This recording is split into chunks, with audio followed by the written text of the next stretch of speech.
اس سے غلطی ممکن نہیں ہے. بزرگوں کو بڑا ہم نے اور آپ نے بنایا، لیکن محمد رسول اللہ کو اس عہدے پر فائز اللہ نے کیا. محمد اللہ کے رسول ہیں. اور قرآن نے دوسری جگہ کہا ما آتاکم الرسول فخذوہ، محمد صلی اللہ علیہ وسلم تمہیں جو دیں وہ لے لو. یہاں من حیث الرسول، ما آتاکم الرسول، رسول تمہیں جو دیں وہ لے لو. وما نہاکم عنہ فانتہوا، اور جن کاموں سے روکیں اس سے رک جاؤ. رسول یعنی محمد صلی اللہ علیہ وسلم من حیث الرسول جب تمہیں کچھ دیں تو وہ لے لو. غالباً آپ نے واقعہ سنا ہوگا حضرت مغیث کا اور بریرہ کا. حضرت بریرہ پہلے آزاد کر دی گئی تو انہوں نے اپنے شوہر کو چھوڑنے کا ارادہ کر لیا اور ہم دوسرا نکاح کریں گے، دوسری جگہ رہیں گے، دوسری شادی کریں گے. شریعت نے اجازت دی تھی اگر بیوی پہلے آزاد ہو جائے، شوہر اور بیوی دونوں غلام ہوں اور بیوی پہلے آزاد ہو جائے تو وہ چاہے تو اپنے غلام شوہر کے ساتھ رہے یا دوسرا نکاح کر لے. تو وہ اپنے شوہر مغیث کے ساتھ نہیں رہنا چاہتی تھی، لیکن مغیث ان کی محبت میں پاگل تھے، ان کی محبت میں دیوانے تھے. جہاں بریرہ جا رہی ہیں مغیث انہی کے پیچھے پیچھے چکر لگا رہے ہیں. بلکہ بخاری کے الفاظ تو یہ ہیں کہ یطوف خلفہ، جہاں بریرہ وہیں مغیث، جہاں بریرہ وہیں مغیث. تو اللہ کے رسول صلی اللہ علیہ وسلم نے سوچا کہ چلو بریرہ کو مشورہ دیں کہ مغیث کی اس محبت کو دیکھ کر وہ مغیث کو نہ چھوڑے.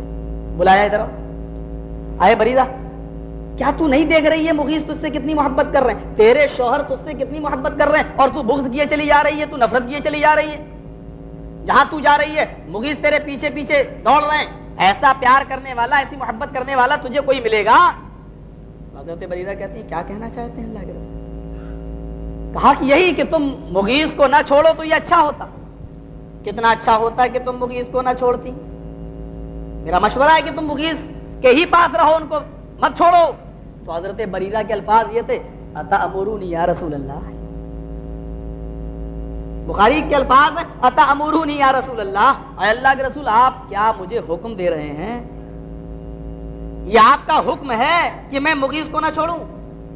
یعنی آپ کی دو حیثیتیں ہیں، ایک محمد ابن عبداللہ کی، ایک محمد رسول اللہ کی. میں اس کا ترجمہ یہ کر سکتا ہوں اتأمرونی یا رسول اللہ، آپ یہ جو حکم مجھے دے رہے ہیں، یہ جو آپ مجھے مشورہ دے رہے ہیں، یہ محمد ابن عبداللہ کی زبان بول رہی ہے یا محمد رسول اللہ کی زبان بول رہی ہے؟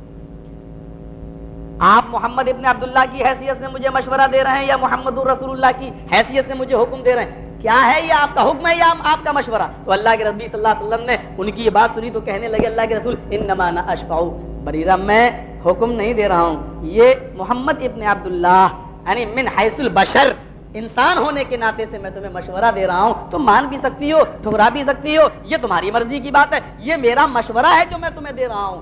تو حضرت بریرہ کے جو الفاظ تھے وہ امام بخاری نقل کرتے ہیں. بخاری کے اندر حضرت بریرہ نے کیا کہا؟ فلا حاجت لی فیہ، مجھے کوئی ضرورت نہیں ہے آپ کے مشورے کی. یا بزبان دیگر ہم یہ کہہ سکتے ہیں اپنا مشورہ اپنے پاس رکھیے، نہیں مانتی میں آپ کا مشورہ. اللہ کے نبی نے یہ نہیں کہا تھا کہ تو کافر ہو گئی، تو نے میرا مشورہ نہیں مانا. آج تو اگر کوئی تھوڑا سا عہدہ کسی کو مل جائے یا تھوڑی سی کوئی اس کو ڈگری یا پوسٹ مل جائے اور چند لوگوں میں بیٹھا ہو اور اس کی بات اگر گرا دی جائے، اچھا بھری محفل میں تم نے میرا مشورہ ٹھکرا دیا، جبکہ مشورے کے اندر یہ اتھارٹی نہیں ہوتی ہے کہ تمہارا ہی مشورہ مانا جائے گا. جس کی رائے مسلم ہوگی اس کی بات مانی جائے گی. لیکن میں چونکہ پڑھا لکھا ہوں اور میں تم لوگوں سے زیادہ اچھا اس لیے میری بات تم نے کیسے ٹھکرا دی؟ اللہ کے رسول صلی اللہ علیہ وسلم نے یہ نہیں سوچا کہ بریرہ تو نے میری بات کیوں ٹھکرا دی.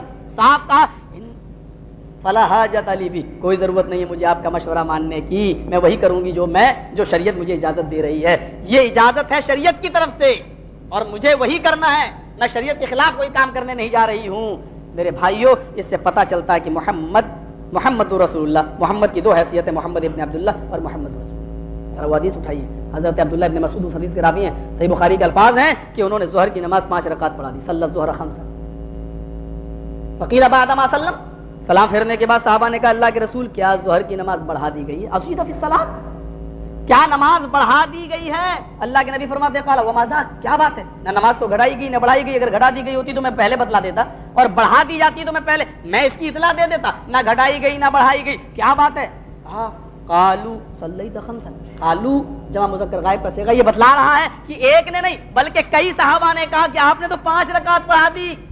ایک ہی نہیں بولے, کئی صحابہ بولے کہ آپ نے تو 5 رکعتیں پڑھا دی. اللہ کے رسول صلی اللہ علیہ وسلم پلٹے اور آپ نے صرف 2 سجدے کیے. فسجد سجدتین بعد ما سلم, سلام پھیر چکے تھے, صرف آپ نے 2 سجدے کیے, سجدے سہو, اور سجدے سہو کرنے کے بعد آپ نے فرمایا انما انا بشر انسا کما تنسون فاذا نسیت فذکرونی. بخاری کے الفاظ ہیں, اے لوگوں میں بھی ایک انسان ہوں جیسے تم ایک انسان ہو. انسا کما تنسون, میں بھی بھولتا ہوں جیسے تم بھولتے ہو. فاذا نسیت فذکرونی, جب میں بھول جایا کروں تو تم مجھے یاد دلا دیا کرو. محمد ابن عبداللہ بھولے تھے, محمد رسول اللہ نہیں بھولے تھے. محمد رسول اللہ کا مطلب آپ نے وہ 5 رکعتیں جو پڑھائی تھی وہ رسول ہونے کی حیثیت سے نہیں بلکہ انسان ہونے کے ناطے سے آپ بھول گئے تھے, اس لیے بھول چوک کی وجہ سے آپ نے 5 رکعتیں پڑھا دی ہیں. وہ 5 رکعتیں نہیں ہیں, آپ نے رسول ہونے کی حیثیت سے 4 ہی دی, محمد کی حیثیت سے آپ 5 دے گئے تھے بھول چوک کی وجہ سے. اس لیے وہ نہیں لی جائے گی جو آپ نے محمد ابن عبداللہ کی حیثیت سے پڑھائی تھی, بلکہ وہ لی جائیں گی جو محمد رسول اللہ کی حیثیت سے برقرار ہیں. اس حدیث کو سامنے رکھیے تو کتنے مسئلے نکلتے ہیں. آپ نے 5 رکعتیں پڑھائیں, پہلا مسئلہ تو یہ نکلتا ہے کہ اللہ کے رسول کو علم غیب نہیں تھا, اتنے قریب کا علم نہیں کہ میں 4 پڑھا رہا ہوں کہ 5 پڑھا رہا ہوں. بڑا افسوس ہے کہ ہمارے یہاں کی تو بلیوں کو بھی قیامت تک کا علم ہوتا ہے, ہمارے یہاں کے کتوں کو بھی قیامت تک کا علم ہوتا ہے. شاید میں نے کورنگی میں کہا ایک واقعہ سنایا تھا, ہمارے بریلی کے اندر ایک شخص تقریر کر رہا تھا, نام نہیں لوں گا, بڑی مبارک ہستی ہے. تقریر کرتے کرتے کہنے لگا چل چل ہٹ ہٹ. لوگوں نے اس سے پوچھا تقریر کے بعد یہ کیا بات تھی, یہ دور دور کس کو کر رہے تھے؟ کہنے لگا خانہ کعبہ میں کتا گھس گیا تھا, اس کو بھگا رہا تھا. خانہ کعبہ میں کتا گھس گیا تھا, میں اس کو بھگا رہا تھا. اس کی بیوی نے کہا اچھا بریلی سے اتنی دور نظر, خانہ کعبہ میں کتا گھسا, اس کو بھگا رہے ہیں. اچھا, ان کی فیوریٹ غذا تھی, ہمارے اعلیٰ حضرت صاحب کی بہت فیوریٹ غذا تھی ان کی, چاول کے اوپر سادہ چاول, پھیکا سادہ چاول کے اوپر گھی اور اس کے اوپر شکر چینی, یہ ملا کر وہ کھایا کرتے تھے. ان کی بیوی نے رات میں کیا کیا, دسترخوان لگایا, گھی اور چاول, گھی اور چینی یہ نیچے رکھ دیا پلیٹ پر اور اوپر سے چاول ڈال دیا اور لا کر دسترخوان پہ رکھ دیا, یہ آپ کھائیے میں پانی لے کے آتی ہوں. جب تک وہ پانی لے کے آئی کہا آپ نے شروع نہیں کیا, کبھی ماروں گا کہیں گے, مجھے چاہیے, مجھے چاول, صرف سادہ چاول, ارے گھی اور چینی تو لاؤ. اچھا, کل تو آپ تقریر کر رہے تھے اور بریلی کے اسٹیج پر بیٹھ کر خانہ کعبہ کا کتا بھگا رہے تھے, بریلی سے خانہ کعبہ کا کتا آپ کو دکھائی دے رہا تھا اور اب آپ بھگا رہے تھے, اور آج آپ کا یہ حال ہے کہ اس پلیٹ کے نیچے, اس چاول کے نیچے گھی اور چینی پہلے ہی میں نے رکھ دی, وہ آپ کو دکھائی نہیں دے رہی ہے. اعلیٰ حضرت صاحب نے پگڑی اتاری, سر کھجاتے ہوئے کہنے لگے گھر کا بھیدی لنکا ڈھائے. جو نقصان ہوتا ہے گھر سے, بیوی سے زیادہ کمزوری کوئی نہیں جانتا ہے. پہلا مسئلہ تو اس حدیث سے یہی نکلتا ہے کہ اللہ کے رسول کو علم غیب نہیں تھا. دوسرا مسئلہ یہ نکلتا ہے کہ آپ بھی ایک انسان تھے, انما انا بشر, انسان تھے, اور انسان ہونے کے ناطے سے بھول چوک بھی ہوتی تھی, بھول چوک بھی ہوتی تھی. اور تیسرا سب سے بڑا مسئلہ یہ کہ اگر نماز 3 رکعت یا 5 رکعت پڑھا دی جائے اور کوئی مقتدی بعد میں سلام پھیرنے کے بعد اگر آپ کو بتائے, اطلاع دے, تو اس سے نماز باطل نہیں ہوتی بلکہ صرف سجدے سہو سے کام چل جاتا ہے. اگر نماز میں کمی رہ گئی تو اس رکعت کو پورا کر لیا جائے, بعد میں سجدے سہو کر لیا جائے. سجدے سہو کی ہی ضرورت ہے, اور دوسری چیز کی نماز باطل ہو گئی اور بعد میں اس کو دہرائیں, اس چیز کی ضرورت نہیں ہے. کئی مسئلے اس حدیث کی یہ حدیث وضاحت کر رہی ہے. تو اللہ کے نبی کی حیثیت محمد کی حیثیت ہے, اور رسول کی حیثیت تو یہ کہ ما آتاکم الرسول فخذوہ, جو کچھ بھی تمہیں رسول دے وہ لے لو, چاہے وہ تمہاری مرضی کے موافق ہو, چاہے وہ تمہاری مرضی کے غیر موافق ہو, مطابق ہو یا غیر مطابق ہو, وہ تمہیں ہر حال میں لینا پڑے گا, ہر حال میں لینا پڑے گا. فلا وربک لا یؤمنون حتی یحکموک فیما شجر بینہم, اے رسول تیرے رب کی قسم یہ دنیا والے مومن نہیں ہو سکتے جب تک کہ وہ آپ کو حکم نہ مان لیں, آپ کو فیصل نہ مان لیں, اور آپ جو فیصلہ کر دیں اس کو بلا چوں چرا تسلیم نہ کر لیں. ثم لا یجدوا فی انفسہم حرج, آپ کے فیصلے کے بعد ان کے دل میں کوئی تنگی نہیں آنی چاہیے, ان کے دل میں کوئی ملال نہیں ہونا چاہیے. ویسلموا تسلیما, جب تک کہ پوری طریقے سے اس کو تسلیم نہیں کریں گے یہ مومن ہو ہی نہیں سکتے, یہ مومن نہیں ہو سکتے. ویسلموا تسلیما, یہ مومن ہو ہی نہیں سکتے. صاحب کا پوری طریقے سے تسلیم کر لیں, یہ رسول کی حیثیت. آئیے جناب محمد رسول اللہ صلی اللہ علیہ وسلم نے یا تو آپ کی سنت قولی ہوگی یا فعلی یا تقریری, یعنی آپ کے دینے کی کئی قسمیں ہیں, یا تو آپ نے کسی کام کے کرنے کا حکم دیا ہوگا, یا آپ نے کیا تو نہیں ہوگا لیکن آپ نے کہا تو نہیں ہوگا لیکن کر کے دکھلایا ہوگا, یا آپ نے نہ تو کرنے کا حکم دیا نہ کر کے دکھلایا لیکن کسی کرنے والے کو کرتے ہوئے دیکھا صحابی کو اور آپ نے اس کو منع نہ کیا. میرے بھائیوں ذرا اتباع سنت کے تعلق سے ایک دلیل بھی سنتے چلیے, اور یہ میری تقریر بھی ریکارڈ ہو رہی ہے, ذرا دیکھیے حکم اور وہ ماننا پڑے گا. وعن ابی ہریرہ رضی اللہ تعالی عنہ قال قال رسول اللہ صلی اللہ علیہ وسلم اذا قال الامام غیر المغضوب علیہم ولا الضالین فقولوا آمین ان وافقت آمین تامین الملائکہ غفر له ما تقدم من ذنبہ. رواہ البخاری فی کتاب الصلاۃ. امام بخاری نقل کرتے ہیں اللہ کے نبی فرماتے ہیں جب تمہارا امام کہے غیر المغضوب علیہم ولا الضالین تو تم بھی زور سے کہو آمین. فرشتے بھی آمین بولتے ہیں. آپ کی آمین فرشتوں کی آمین سے اگر موافقت کر گئی تو اللہ اس کا بدلہ یہ دے گا, اللہ اس کا انعام یہ دے گا. غفر لہ ما تقدم من ذنبہ, اب تک تم نے جتنے گناہ کیے اللہ تعالیٰ تمہارے سارے گناہ بخش دے گا. صغیرہ کبیرہ گناہ بغیر توبہ کے معاف نہیں ہوں گے. اللہ تمہارے سارے گناہ. دیکھیے زور سے آمین بولنے والی اللہ کے نبی حکم دے رہے ہیں جب تمہارا امام زور سے کہے ولا الضالین تو تم بھی زور سے کہو آمین. فرشتے بھی آمین بولتے ہیں اور اس کا انعام یہ کہ تمہاری آمین فرشتوں کی آمین سے موافقت کر گئی تو اللہ تعالیٰ تمہارے سارے گناہ معاف کر دے گا. سارے گناہ. تصور کیجئے آمین کی فضیلت کیا ہے. اور آج ہم سے کہتے ہیں لوگ اتنی زور سے بولو کہ بغل والا, اب تو بغل والا بھی نہیں سن پاتا ہے, بغل والا بھی نہیں سن پاتا ہے. اور ہمارے یو پی میں جاؤ اور خاص طور سے اجمیر راجستھان وغیرہ میں جاؤ تو مسجدیں دھل جاتی ہیں. تو آمین بولا, میری نماز خراب کر دی. اور ہم کو تو ایک آدمی ایسے یہ کس سور نے آمین کہا, ایسے بھی ہمارے ساتھ واقعات ہو چکے ہیں. آمین جس کو اللہ کے رسول صلی اللہ علیہ وسلم کی بہترین سنت ہے, یہ حکم ہے اللہ کے نبی کا اور یہ قولی حدیث ہے, یہ ہمیں اور آپ کو لینا پڑے گا. یا اس حدیث کو لے لو. وعن عبادہ بن الصامت رضی اللہ تعالی عنہ قال قال رسول اللہ صلی اللہ علیہ وسلم لا صلاۃ لمن لم یقرأ بفاتحۃ الکتاب. اس آدمی کی کوئی نماز نہیں, لا صلاۃ کوئی نماز نہیں جب تک کہ وہ اپنی نماز میں سورہ فاتحہ نہ پڑھ لے. لا صلاۃ حکم ہے, نہ پڑھ لے اس کی نماز نہیں. یعنی حکم دے رہے ہیں اللہ کے نبی پڑھو, نہ پڑھو گے تو نماز ہی نہیں. اور ہم اس لیے پڑھ رہے ہیں کہ ہماری نماز اللہ کے یہاں قبول ہو, تو اس کا مطلب پڑھو. یہ بھی قولی حدیث ہے اور ہمیں اللہ کے رسول صلی اللہ علیہ وسلم کی سنت پر بھی عمل کرنا پڑے گا. ما آتاکم الرسول فخذ, جو رسول دے وہ لے لو, جو رسول دے وہ لے لو. پہلی حدیث. وعن النعمان بن بشیر رضی اللہ تعالی عنہ قال كان رسول اللہ صلی اللہ علیہ وسلم يسوي صفوفنا اذا قمنا الى الصلاة فاذا استوينا كبر. رواه ابو داؤد وصححه الالبانی. یہ حدیث ابو داؤد شریف کی اور البانی نے اس حدیث کو صحیح قرار دیا ہے. نعمان ابن بشیر فرماتے ہیں کان رسول اللہ صلی اللہ علیہ وسلم يسوي صفوفنا, اللہ کے رسول ہماری صفوں کو برابر کرتے تھے. اور کانا جب فعل مضارع پہ آ جائے تو ماضی استمرار, کنٹینیو, ریگولر, یعنی آپ نے کوئی نماز بغیر صفوں کو درست کیے ہوئے پڑھائی ہی نہیں ہے. یعنی آپ کا معمول تھا, آپ کی عادت تھی, جب تک صفوں کو درست نہیں کر دیتے آپ نماز نہیں پڑھاتے. یہاں تو مولوی پہلے ہی مصلی پر قبضہ جمائے بیٹھا ہے کہ کوئی وہاں بھی قبضہ نہ کر لے. یہاں کا لا الہ الا اللہ, اس نے کہا اللہ اکبر, کوئی ایک بالشت کھڑا ہے, کوئی ایک فٹ دور کھڑا ہوا ہے. یہ فعل ہے اللہ کے رسول کا, عمل ہے اللہ کے رسول کا. اور حضرت نعمان ابن بشیر کہتے ہیں اذا استوینا کبر, اذا استوینا جب ہم بالکل سیدھے ہو جاتے, جب ہماری صفیں بالکل درست ہو جاتی, کبرا تب اللہ کے رسول کہتے اللہ اکبر, تب آپ جماعت پڑھاتے. جب آپ نماز کے لیے تکبیر کہتے اللہ اکبر, کبھی کبھی آپ کے ہاتھ میں چھڑی ہوتی تھی, کوئی آگے نکلا ہوتا تھا آپ اس کو چھڑی سے پیچھے کر دیتے تھے, کوئی پیچھے ہوتا تھا آپ اس کو کھینچ کے آگے کر دیتے تھے. کبھی کبھی آپ فرماتے تھے اپنی صفوں کو درست کر لو, اللہ ہم تم پر رحم فرمائے. کبھی آپ کہتے تھے اپنی صفوں کو درست کر لو, جگہ باقی نہ چھوڑو.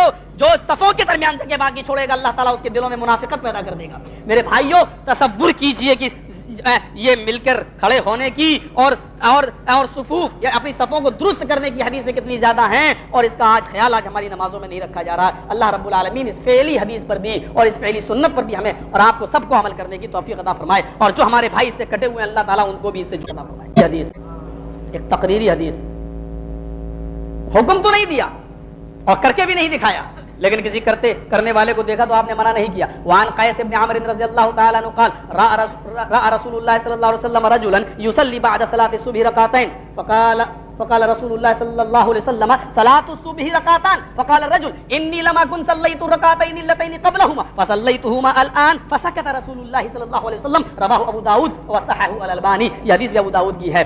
راى رسول اللہ صلی اللہ علیہ وسلم, اللہ کے رسول صلی اللہ علیہ وسلم نے ایک آدمی کو دیکھا صبح کی فجر کی نماز پڑھانے کے بعد کہ وہ اٹھا اور 2 رکعت پڑھنے لگا.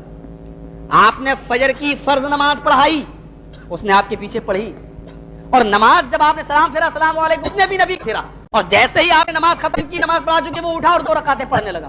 وہ اٹھا اور 2 رکعتیں پڑھنے لگا. جب وہ 2 رکعتیں پڑھ چکا تو آپ نے اس کو بلایا, ادھر آؤ, ادھر آؤ. صلاۃ الصبح رکعتان, صبح کی نماز تو 2 رکعت, یہ تم نے کون سی نماز پڑھی ہے؟ بھائی 2 سنت ہیں, 2 فرض ہیں. تو تم نے فرض نماز میرے پیچھے پڑھ لی تھی, اور فرض نماز کے بعد جب کوئی نماز نہیں, تو تم نے میرے پیچھے جو فرض نماز پڑھی ہے اس کے بعد میں یہ تم نے کون سی نماز پڑھی ہے؟ کون سی نماز پڑھی ہے؟ یہ اب جو تم نے نماز پڑھی ہے یہ کون سی نماز تھی؟ صلاۃ الصبح رکعتان، صبح کی نماز تو 2 ہی رکعت تھی، یہ تم نے اب کون سی نماز پڑھی ہے؟ وہ کیا کہنے لگا؟ انی لم اکن صلیت الرکعتین اللتین قبلہما فصلیتہما الان۔ اے اللہ کے نبی، جب میں مسجد میں داخل ہوا تو جماعت قائم تھی، کھڑی تھی، میں جماعت میں شریک ہو گیا اور فجر کی فرض نماز سے پہلے جو 2 سنتیں پڑھی جاتی تھی وہ نہیں پڑھ سکا تھا، وہ میں نہیں پڑھ سکا تھا، کسی ضروری کام میں لگ گیا تھا، مسجد میں آیا، جماعت کھڑی تھی، آپ مصلی امامت میں نماز پڑھا رہے تھے، میں بھی جماعت میں شریک ہو گیا اور میں نے پیچھے سنتیں نہیں پڑھی، میں نے سنتیں نہ پڑھی، جماعت میں شریک ہو گیا، جب آپ نے سلام پھیر دیا فصلیتہما الان، تو وہ میں نے آپ کے نماز پڑھانے کے بعد اب میں نے وہ سنتیں پڑھ لی۔ فسکت رسول اللہ، جب اس کا یہ جواب آیا تو اللہ کے نبی خاموش ہو گئے۔ اگر اس کا یہ طریقہ غلط ہوتا تو آپ کہتے آئندہ ایسا نہ کرنا، خبردار، ہوشیار، آئندہ ایسا نہ کرنا۔ آپ خاموش ہو گئے اور نبی کی خاموشی اس بات کی دلیل ہے کہ یہ کام غلط نہیں ہے، یہ کام ناجائز نہیں ہے۔ ہاں، ہر آدمی اب عادت نہ بنائے اور جان بوجھ کر سنتوں کو فرض نماز کے بعد نہ پڑھے۔ یہ حدیث سامنے رکھی ہے تو کتنے مسئلے اس حدیث سے نکل رہے ہیں۔ راہ رسول اللہ صلی اللہ علیہ وسلم رجلا، آپ نے ایک آدمی کو دیکھا کہ وہ فجر کی نماز کے بعد 2 رکعت سنتیں پڑھ رہا ہے۔ جب آپ نماز پڑھا چکے، سلام دونوں طرف پھیر چکے، تب آپ مقتدیوں کی طرف چہرہ کرتے ہوں گے۔ اگر چہرہ نہ کیا تو آپ نے دیکھا کیسے کہ وہ آدمی 2 رکعت سنتیں پڑھ رہا ہے؟ پہلا مسئلہ یہ کہ فرض نماز کے بعد آپ چہرہ مقتدیوں کی طرف کر لیا کرتے تھے، اور دوسرا اس حدیث سے مسئلہ یہ نکلتا ہے کہ اللہ کے نبی کو علم غیب نہیں تھا۔ اگر علم غیب ہوتا تو آپ اس سے سوال ہی نہیں کرتے کہ یہ تو نے کون سی نماز پڑھی، آپ تو خود سمجھ جاتے کہ یہ تو فرض نماز سے پہلے سنتیں نہیں پڑھ سکا، یہ پڑھ رہا ہے، آپ اس سے سوال ہی نہیں کرتے۔ نبی کو اتنے قریب آدمی کی سنتوں کا علم نہیں کہ یہ کون سی نمازیں پڑھ رہا ہے۔ ہائے ہماری تباہی و بربادی کا حال کہ ہم نے تو ان لوگوں کو جن کو پیشاب و پائخانہ کرنے کی بھی تمیز نہیں، ان کو ہم نے علم غیب کے ٹھیکے دے رکھے ہیں، ہم نے ان لوگوں کو سونپ رکھے ہیں۔ اللہ کے نبی صلی اللہ علیہ وسلم سوال کر رہے ہیں، یہ تو نے 2 رکعتیں پڑھی، کون سی رکعت ہے؟ اب وہ آدمی جواب دیتا ہے، اے اللہ کے نبی، میں فرض نماز سے پہلے سنتیں نہیں پڑھ سکا تھا، وہ میں نے اب پڑھی ہیں۔ یعنی تیسرا مسئلہ یہ کہ فرض نماز ہوتی تھی تو صحابہ بھی جماعت میں شریک ہو جایا کرتے تھے، صحابہ بھی فرض نماز کے ہوتے ہوئے پیچھے سنتیں نہ پڑھا کرتے تھے، کیونکہ ان کو معلوم تھا کہ فرض نماز کے ہوتے ہوئے کوئی دوسری نماز نہیں ہے۔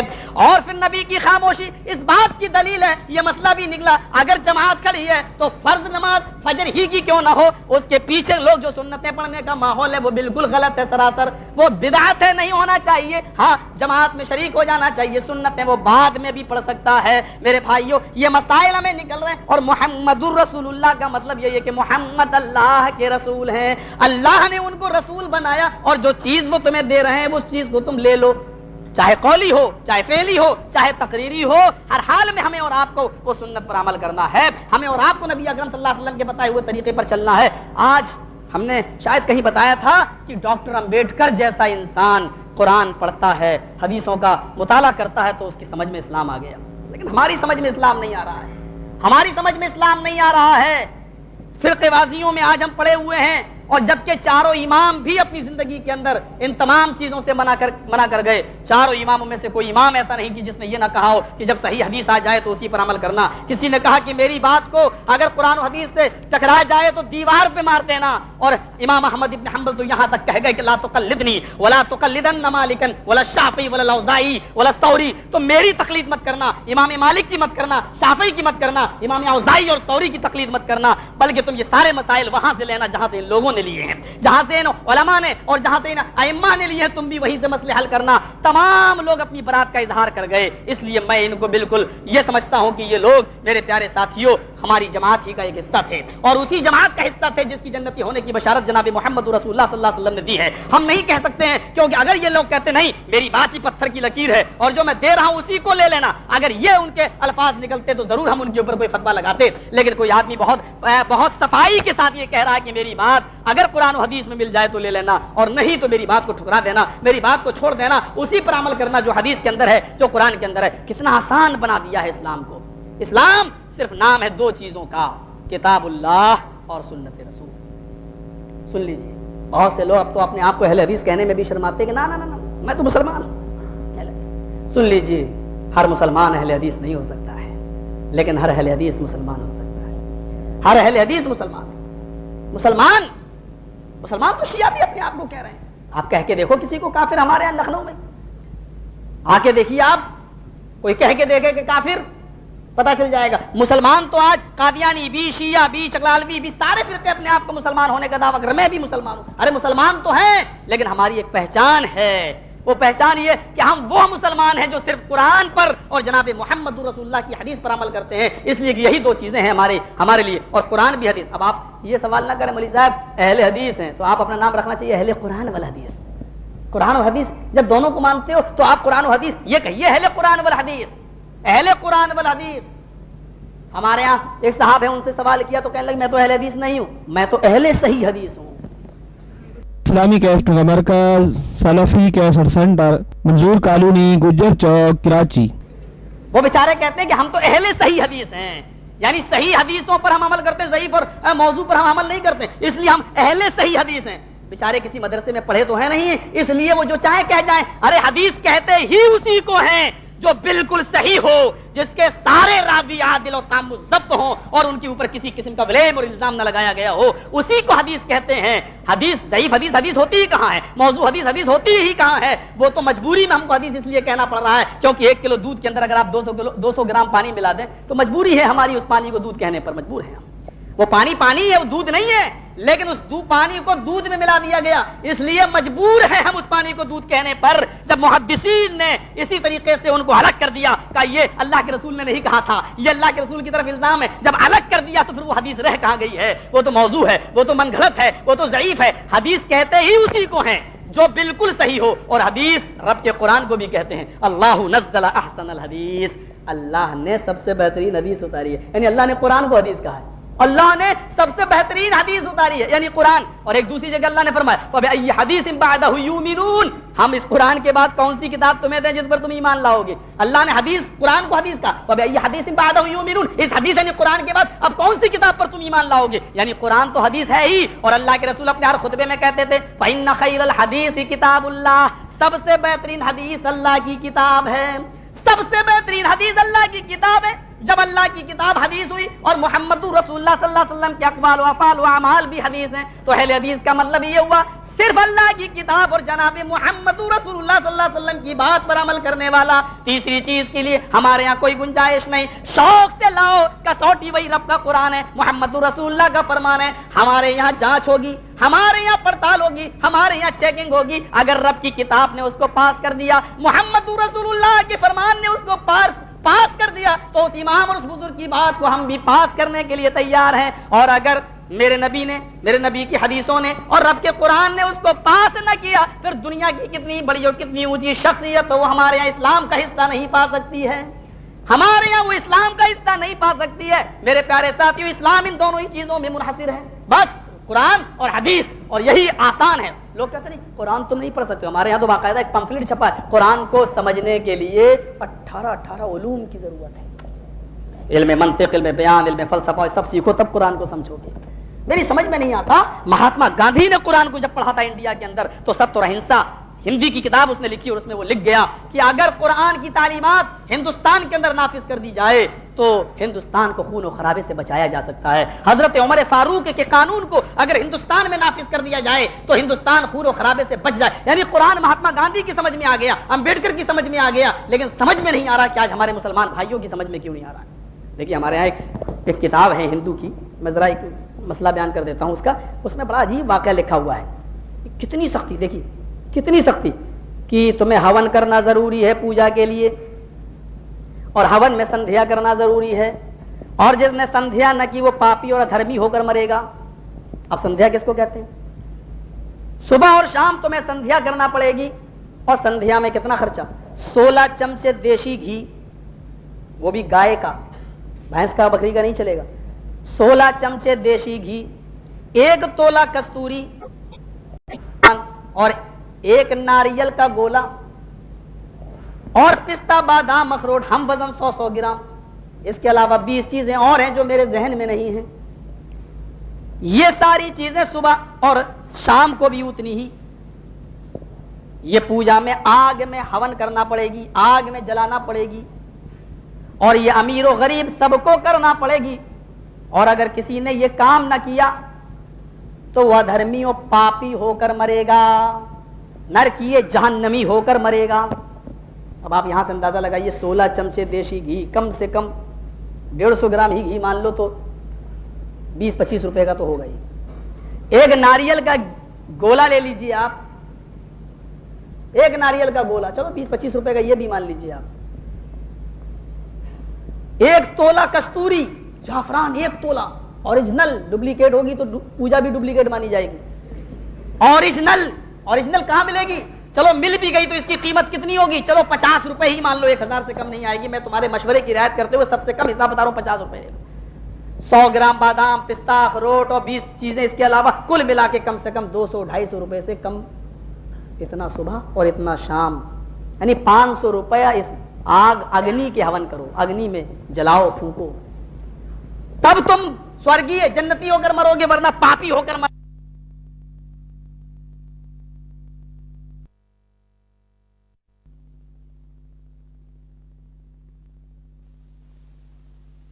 شام کو بھی اتنی ہی یہ پوجا میں آگ میں ہون کرنا پڑے گی، آگ میں جلانا پڑے گی، اور یہ امیر و غریب سب کو کرنا پڑے گی، اور اگر کسی نے یہ کام نہ کیا تو وہ دھرمی و پاپی ہو کر مرے گا، نر کیے جہنمی ہو کر مرے گا۔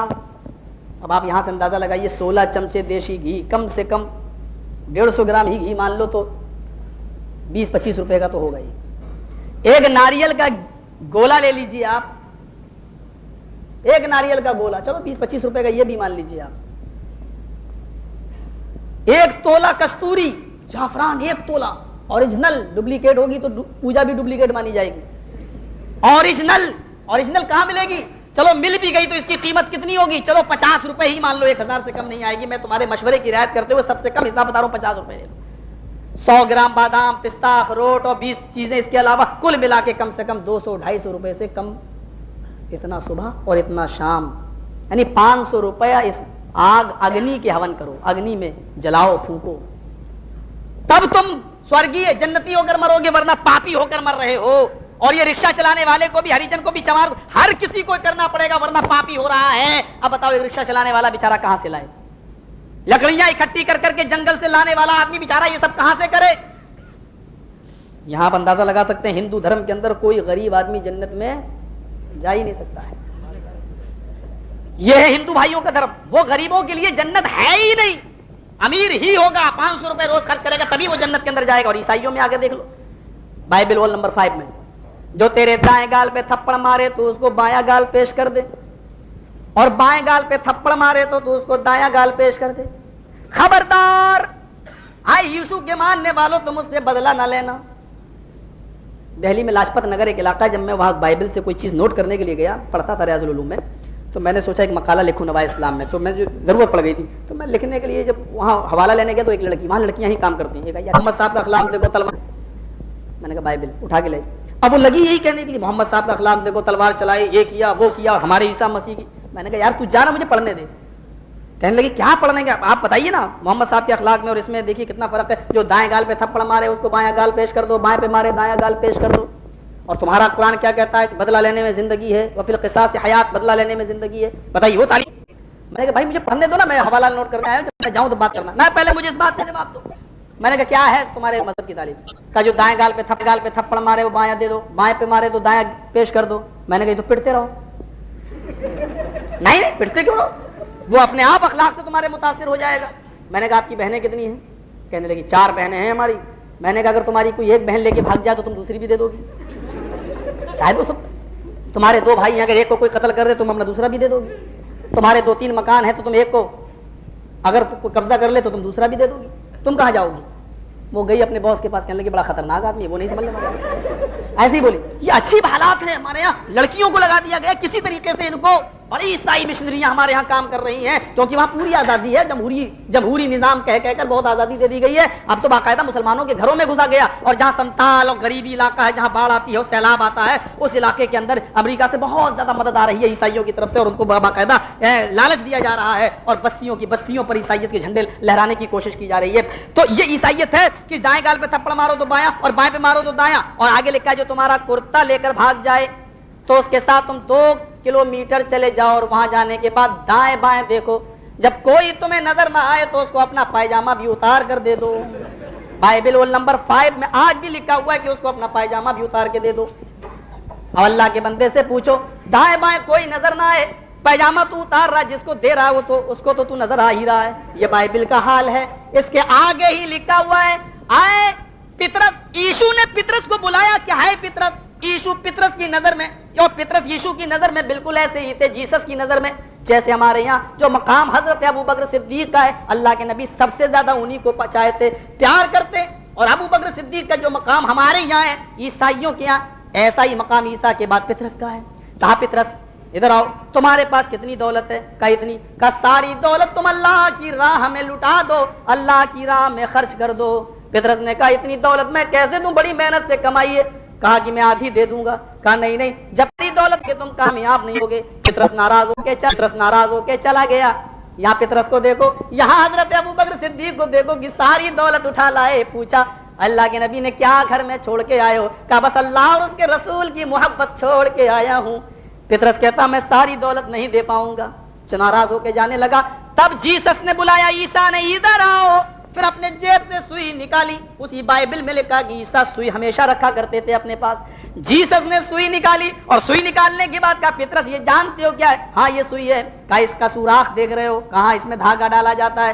کہا یہ سوراخ کتنا چھوٹا ہے؟ کہا بہت چھوٹا ہے. کہا اس کے اندر اونٹ کو اگر داخل کرنا چاہو گے تو ہو جائے گا. پترس بولے بالکل نہیں. کہا نہیں, ہائے پترس, اس سوئی کے اندر اونٹ تو داخل ہو سکتا ہے, یہ تو ممکن ہے, لیکن کوئی دولت مند, کوئی پیسے والا اللہ کی جنت میں داخل ہو جائے یہ بالکل ناممکن ہے. جب تک تو ساری دولت اللہ کی راہ میں نہیں لٹائے گا تو جنت میں نہیں جائے گا.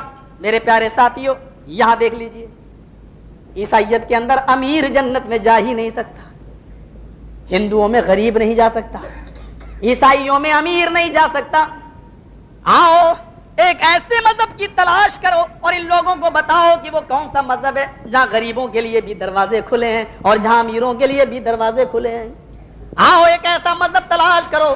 میرے بھائیوں, اسلام کی بنیاد 5 چیزوں پر ہے. بنی الاسلام علی 5 شہادت ان لا الہ الا اللہ وان محمد رسول اللہ واقام الصلاۃ وایتاء الزکاۃ والحج وصوم رمضان. لا الہ الا اللہ محمد رسول اللہ, نماز, روزہ, حج اور زکوٰۃ. لیکن اگر تمہارے پاس استطاعت نہیں ہے اور صاحب حیثیت نہیں ہو تو زکوٰۃ آٹومیٹک تمہارے اوپر سے ہٹا دی گئی ہے. اگر استطاعت نہیں ہے تو حج بھی تمہارے اوپر سے ساقط کر دیا گیا, ہٹا دیا گیا ہے. اب 3 چیزیں امیروں کے لیے بھی اور غریبوں کے لیے بھی, اور امیر ہو اس کے ساتھ ساتھ تو حج و زکوٰۃ. لیکن یہاں منع نہیں کیا گیا ہے. یہ نہیں کہا گیا کہ جب تک تم حج نہیں کر لو گے تم اسلام کے دائرے میں داخل نہیں ہوگے, اور یہ نہیں کہا گیا نہیں غریب آدمی بھی جنت میں جا نہیں سکتا جب تک کہ وہ خانہ کعبہ کی زیارت, جب تک وہ غریبوں میں پیسہ خرچ نہ کرے. میرے پیارے ساتھیوں, یہ آسانیاں پیدا کی ہیں اسلام نے, یہ آسانیاں پیدا کی ہیں. وہاں جب تک ہون ناریل یہ سب خرچ نہ کر لو تب تک پوجا بھی قبول نہیں ہو رہی ہے. اور یہاں اللہ کے نبی نے نہیں کہا کہ اگر پانی نہ ملے تو 5 کلومیٹر دور چلے جاؤ اور پانی تلاش کرو تب وضو بناؤ.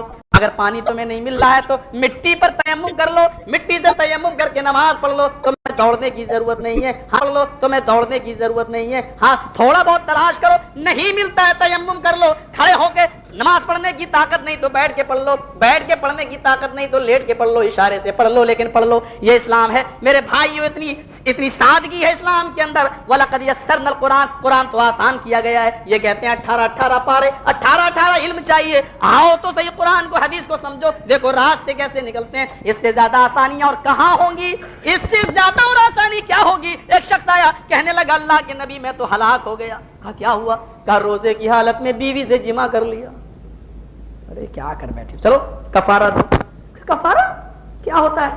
کہے غلام آزاد کرو. غلام زندگی بھر غلامی کرتے ہوئے میں نے گزاری, میں غلام, میں کہاں سے لاؤں غلام؟ اللہ کے نبی میں غلام آزاد نہیں کر سکتا. ارے بھائی غلام آزاد نہیں کر سکتے ہو تو 60 روزے رکھو مسلسل پے در پہ. کتنے؟ 60